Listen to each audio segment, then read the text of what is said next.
السلام علیکم، آپ دیکھ رہے ہیں پروگرام میرے مطابق. میں ہوں عائشہ خالد اور میرے ساتھ موجود ہیں جناب افتخار احمد.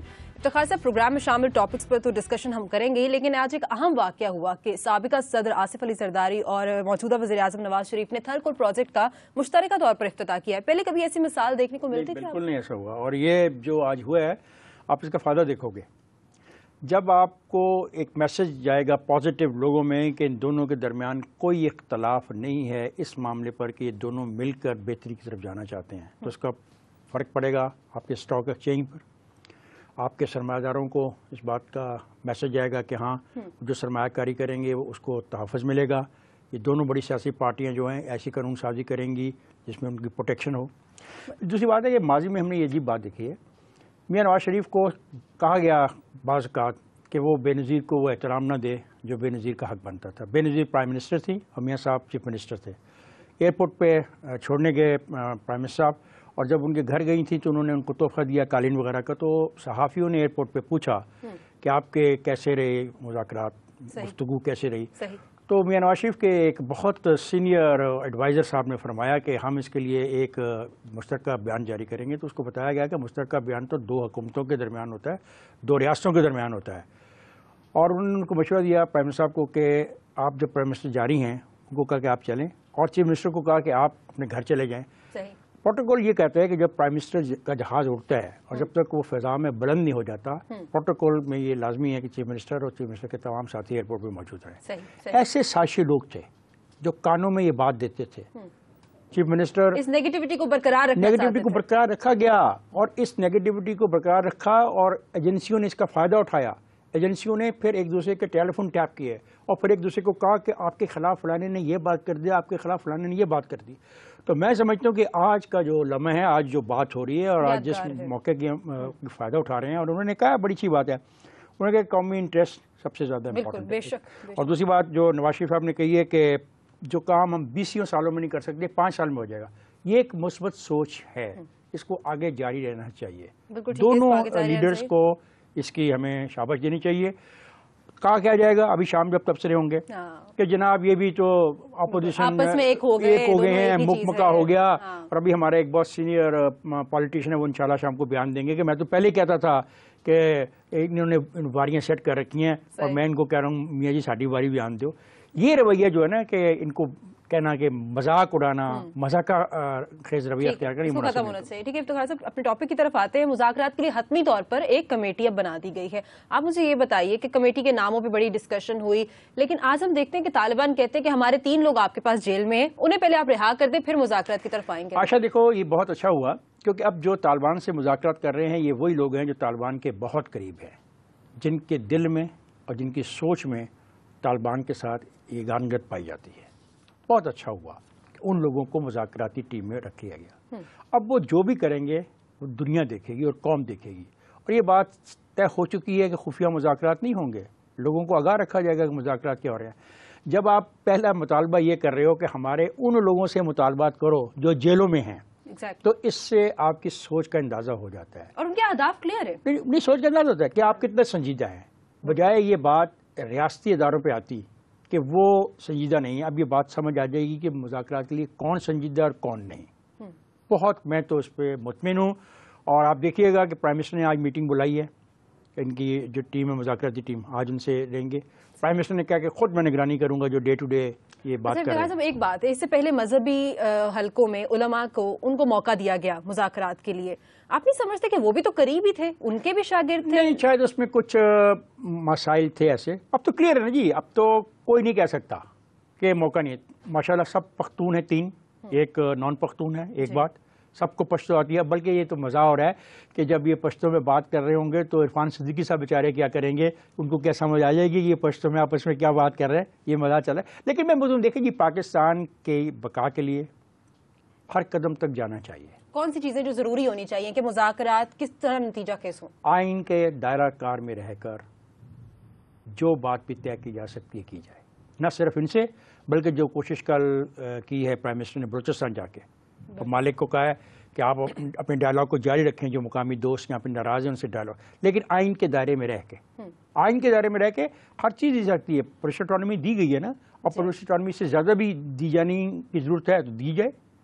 لیکن with in the constitution frame work, not out side the constitution frame work. اور طالبان کا ایک بہت بڑا حلقہ ہے جو کہتے ہیں کہ ہم آپ کے آئین کو نہیں مانتے. پھر کھل جائیں گے نا. دیکھو عائشہ, آپ یہ یہاں پہ اسٹوڈیو میں بیٹھ کے آپ بات کر رہے ہو, میں اسٹوڈیو میں آپ کی ہاں میں لا جا رہا ہوں.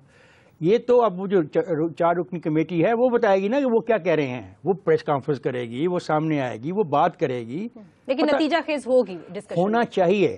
دیکھیں ریاست زیادہ دیر انتظار نہیں کر سکتی. یہ نہیں ہے کہ وہ اس میں ٹائم گین کر لیں اور اپنے آپ کو ری گروپ کر لیں اور دوبارہ ہم لوگ کی تیاری کر لیں. ایسا نہیں ہو سکتا اور ایسا ہونا بھی نہیں چاہیے. دیکھیں ریاست عائشہ صرف آپ کی اور میری نہیں ہے, یہ 18 کروڑ افراد یہاں پہ بستے ہیں. ہمارے مفادات کا بھی تحفظ ہونا ضروری ہے. یعنی کہ ایک جو مسلح گروپ ہے وہ ڈکٹیٹ کرائے ہر چیز کو, ایسا نہیں ہو سکتا. ٹھیک ہے افتخار صاحب, ڈسکشن کو آگے بڑھائیں گے. فی الحال ایک بریک لیتے, دیکھتے رہیے پروگرام میرے مطابق.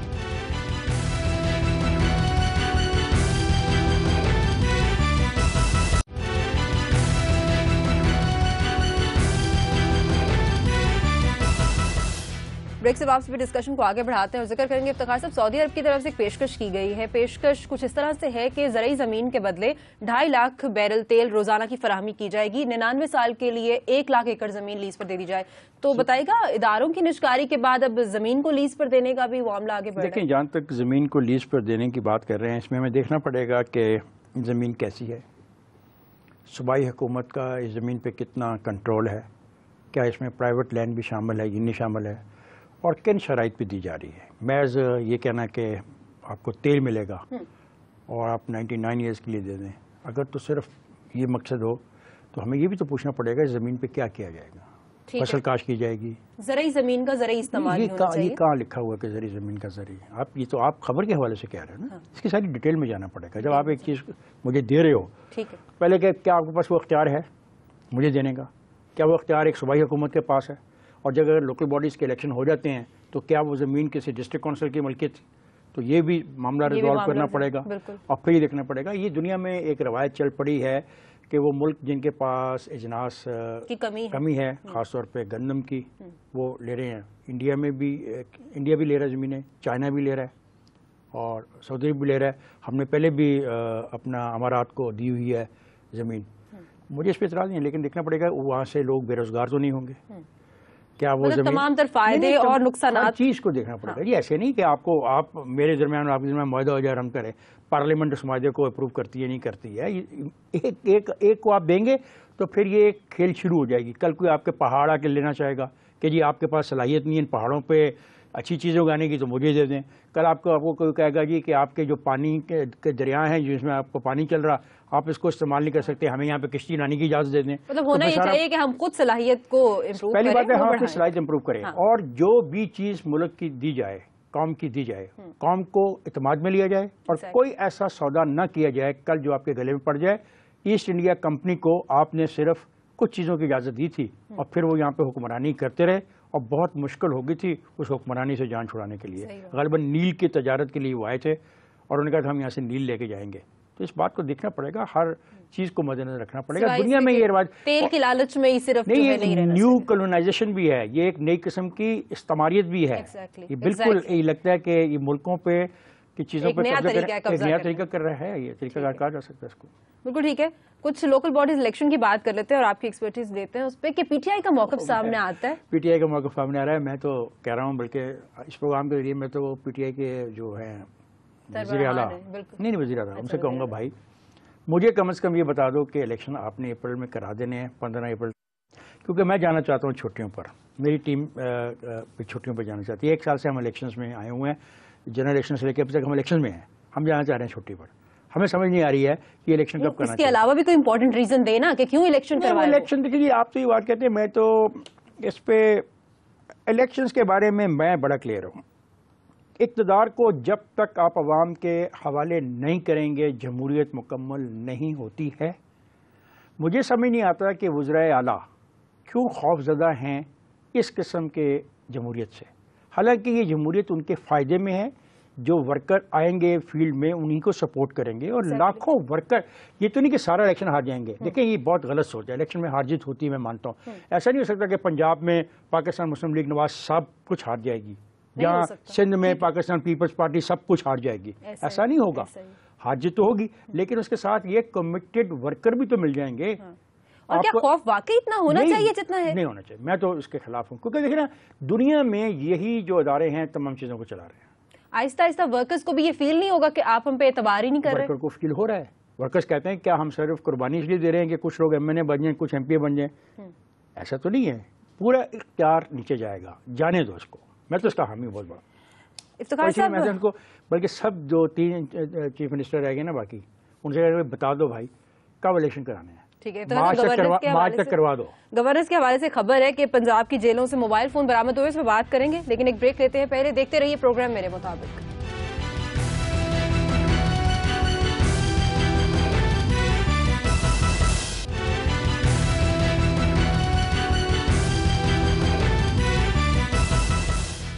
بریک سے واپسی پہ افتخار صاحب، یقیناً شاکنگ نیوز ہے. 15-20 موبائل فون نہیں، پنجاب کی جیلوں سے 6600 موبائل فون برآمد کیے گئے ہیں.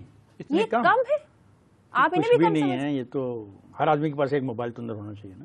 لیکن کیا کوئی ایک ایسا موجود نہیں قانون میں جو اجازت ہے؟ بالکل ہے، قانون تو بہت ہے. اتنی موٹی کتاب ہے جیل مینول پہ، اتنی موٹی کتاب ہے، بہت اصول لکھا ہوا ہے، کچھ نہیں جا سکتا. یہی تو میں روتا ہوں بھائی کہ چیزوں کو درست کرنے کے لیے جو کتابیں لکھی گئی ہیں نا اسی پر عمل ہو جائے تو معاملہ ٹھیک ہو جائیں گے. وہاں پہ غریب آدمی کو اچھی روٹی نہیں مل سکتی، لیکن جس کے پاس پیسہ ہے وہ موبائل رکھ سکتا ہے، جس کے پاس پیسہ ہے وہ اندر بھی سہولت حاصل کر سکتا ہے. کیا کون ذمہ دار ہے؟ کوئی ایک بندہ جس کا آپ نام لے سکتے؟ سپرنٹینڈنٹ جیل ذمہ دار. ہوم سیکرٹریز کیا ان کو پتہ نہیں ہے؟ کیا مجھے یہ بتانے چاہ رہے ہو کہ یہ کسی کے علم میں نہیں ہے؟ یہ سب کچھ نہ صرف لوگوں کے علم میں ہے، یہ اخباروں میں چھپتا ہے، اس پہ ایڈیٹوریل لکھے جاتے ہیں. کون ان میں دلچسپی لے؟ کیونکہ ترجیحات کا ایشو ہے. جب آپ کی ترجیح نہیں ہے، حالانکہ قیدی کو سہولت پہنچانا ایک انسانی فرض بھی ہے. نہیں جو اس نے جرم کی اس کو سزا مل گئی. اب یہ جو پریولیج ون ہیں، پریولیج ون وہ سوسائٹی میں باہر بھی انجوائے کر رہے ہیں، وہ جیل میں بھی انجوائے کر رہے ہیں. اب جیل بھی ان کے لیے لائک ہوم، سیکنڈ ہوم. اور صرف لائک ہوم نہیں، وہ ایک تھپڑ ہے پورے کے پورے اس انتظامیہ کے اوپر اور اس محکمے کے اوپر. کیونکہ وہ کہتے ہیں بھی آپ نے ہمارا کیا بگاڑ لیا. یعنی جیل میں بیٹھ کے وہ اپنے مخالفین کو دھمکیاں دیتے ہیں، جیل میں بیٹھ کے وہ اگلے قتل کی منصوبہ بندی کرتے ہیں، جیل میں بیٹھ کے وہ اپنے گینگ کو چلاتے ہیں، جیل میں بیٹھ کے وہ تمام کچھ کرتے ہیں. تو پھر یہ کیا ہے؟ صرف غریب کے لیے جس بیچارے کی 15 دن کے بعد بھی ملاقات نہیں آتی، اور اس ملاقات کے لیے وہ پتہ نہیں کتنے پاپڑ بیلتا ہے، اور اس کی جو غریب ماں ہے، جو غریب بہن ہے، یا بھائی ہے یا باپ ہے، وہ کتنی محنت کرتا ہے. چلیں افتخار صاحب، ہم نے تو آواز اٹھا لی، ہو سکتا ہے کہ سپرنٹینڈنٹ صاحب سن ہی لیں. ایک اور فیصلہ کچھ گورننس کے حوالے سے تو نہیں، لیکن بہت ہی افسوسناک واقعہ پنچایت کا فیصلہ سامنے آیا ہے. آپ کی نظر سے بھی خبر گزری ہوگی، کیا کہیں گے؟ کیسا معاشرہ ہے؟ کس قسم کے فیصلے ہوتے ہیں؟ ذہنی مریض معاشرہ ہے، ذہنی مریض. شرم آنی چاہیے ان لوگوں کو بھی جو اس محلے میں رہتے ہیں، جو اس گاؤں میں رہتے ہیں. وہاں کے ایم این ایس کو بھی، وہ تو پنچایت کو تو آنی چاہیے شرم، ان کو تو شرم آنی چاہیے. لیکن جو سوسائٹی کے لوگ اور بھی تو ہے نا، آپ اور میں کوئی علیحدہ 2 آدمی تو نہیں ہے نا. ابھی ہم یہ جو کیمرہ مین وغیرہ کھڑے ہیں، جو یہ لوگ کھڑے ہیں، ہم 6 آدمی ہو گئے. باہر ہم جائیں گے تو 20 ہو گئے، پھر ہم 50 ہو جاتے ہیں. تو ہم ہی سوسائٹی بنا رہے ہیں نا. آپ اور میرے سے سوسائٹی افراد سے بنتی نا. چند لوگوں نے اتنی گھٹیا حرکت کی ہے، اب کیا ہم اس کو کیا کریں گے؟ ہم دیکھتے رہیں گے. اب یہ بحث چل رہی ہے کہ اس کے ساتھ زیادتی ہوئی یا اس کو محض ننگا کیا گیا. کسی خاتون کو ننگا کرنا اتنا ہی بڑا جرم ہے جتنا اس کے ساتھ زیادتی کرنا. ناقابل معافی جرم ہوتا ہے یہ یورپ جس کو آپ بڑا آزاد خیال، یورپ جس کو آپ بہت آزاد خیال سمجھتے ہو اور کہتے ہو کہ وہاں پہ لوگوں کو کھلی چھٹی ہے، وہاں بھی ایسا جرم جو ہے اس کی سزا ہے، اس کو معاف نہیں کیا جا سکتا. تو جناب میں کہتا ہوں پھر دوبارہ، اس کے لیے اب اجتماعی سزا دینے کا موقع آ رہا ہے. اگر اس قسم کے واقعات ہوتے ہیں تو ان لوگوں کو اجتماعی سزا ملنی چاہیے، جرمانہ ہونا چاہیے. بچوں پہ ظلم ہو رہے ہیں، گھریلو ملازمین وہ بھی نہیں تھا. اس کے لیے بھی یہی ہے، بے حسی ہے نا. یہ کیسے سکتا ہے کہ میرے گھر میں ملازم ہو اور اس کو میں روز مارتا ہوں اور میرے محلے دار کو پتہ نہ ہو یا میرے ہمسائے کو پتہ نہ ہو؟ میرے ہمسائے کو بالکل علم ہوگا اگر میں یا میری بیوی اپنے ملازم پہ روزانہ ظلم کرتی ہے. پوری سوسائٹی یعنی ذمہ دار ہے. تو بولتا کوئی نہیں ہے نا. تو یہ دیکھو سوسائٹی ذمہ دار ہم کہتے ہیں. سوسائٹی بول کیوں نہیں رہی؟